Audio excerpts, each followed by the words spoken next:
So sudden cardiac arrest ఇప్పుడు చాలా మందిలో, చాలా ఛానల్స్లో, చాలా యూట్యూబ్ ఛానల్స్లో ప్రచారం అవుతున్న ఈ పదం sudden cardiac arrest. Actually sudden cardiac arrest అనే పదం లేదండి, దాన్ని cardiac arrest and sudden cardiac death అంటారు. సో కార్డియాక్ అరెస్ట్ వేరు, దానివల్ల వచ్చే డెత్ని సడన్ కార్డియాక్ డెత్ అంటారు. CANSCD, cardiac arrest and sudden cardiac death.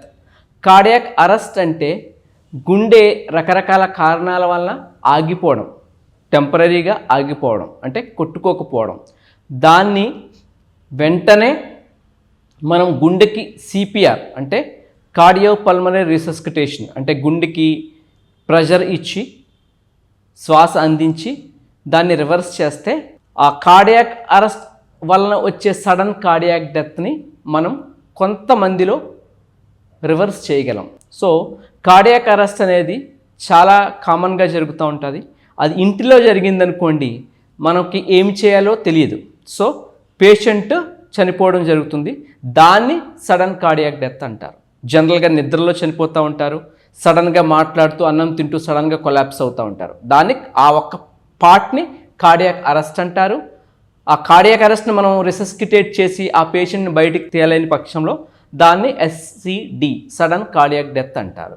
So cardiac అరెస్ట్కి heart అటాక్కి ఉన్న తేడా ఏమిటంటే, కార్డియాక్ అరెస్ట్ గుండె ఆగిపోవడానికి చాలా కారణాలు ఉంటాయండి.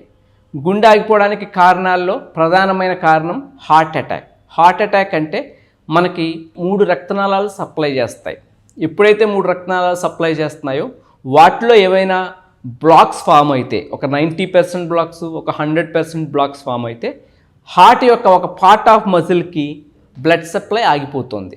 ఆగిపోవడంతో ఆ మజిల్ ఇరిటబుల్ అవుతుంది, అంటే ఇష్టం వచ్చినట్టు కొట్టుకుంటుంది. దాన్ని VTVF అంటారు, అంటే వెంట్రుకులర్ టెకికార్డియా, వెంట్రుకులర్ ఫిబ్రిలేషన్.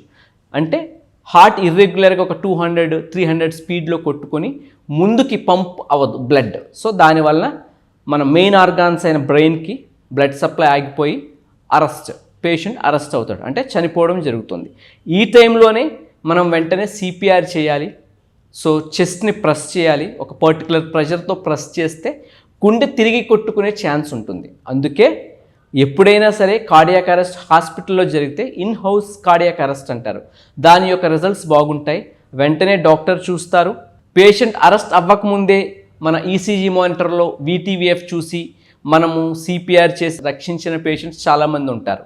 అదే బయట మన ఇంట్లో కానీ బయట ఆఫీస్లో కానీ సడన్గా గుండె ఆగిపోయింది అనుకోండి, కార్డియాక్ అరెస్ట్ అయింది అనుకోండి, that invariably lands into sudden cardiac death. ఎందుకంటే మనకి ఏం చేయాలో తెలీదు, పేషెంట్కి ఏమైందో తెలీదు, CPR ఎలా చేయాలో తెలీదు. So patient lands in sudden cardiac death, whereas that is preventable in at least 25% of patients in hospital.